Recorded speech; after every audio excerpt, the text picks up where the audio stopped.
Aujourd'hui, Clin d'œil vous emmène sur les traces de l'incroyable Louis-Henri Capaz, un des plus grands aéronautes français et qui réalisa la première traversée méditerranéenne en ballon de Marseille à Apieto. Né à Bastia en 1862, il n'a que 20 ans quand il met au point avec un ami un appareil de relevé topographique si intéressant qu'il retient l'attention de l'administration.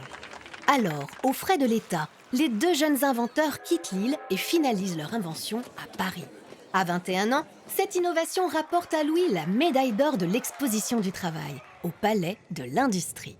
Cette réussite lui ouvre les portes de l'administration. On le charge d'une mission pour l'installation du réseau de chemin de fer en Corse. Mais cela ne suffit pas à notre jeune inventeur, qui s'intéresse à l'aéronautique.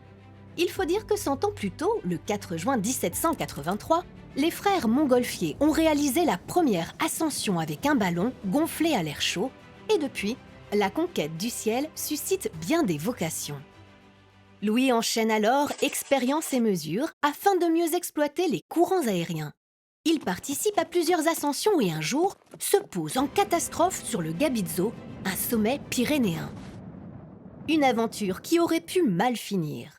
Il choisit donc de donner ce nom au ballon avec lequel il va effectuer son exploit.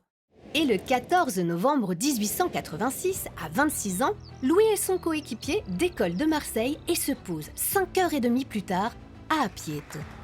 Les années passent et Louis multiplie les essais techniques et les vols, aussi bien en France qu'au Royaume-Uni.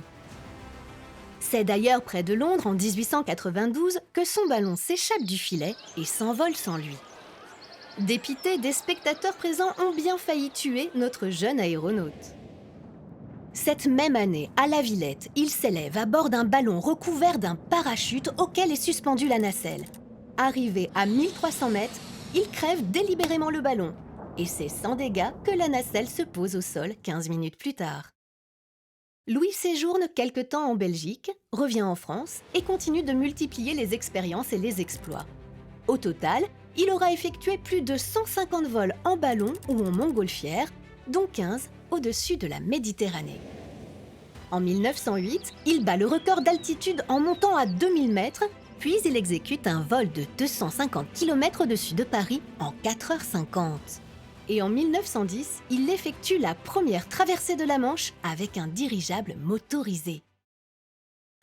Louis décède le 28 décembre 1928, 2 mois jour pour jour après l'inauguration d'une stèle à son nom que l'on peut encore voir au col de San Bastiano, en mémoire de la première traversée transméditerranéenne.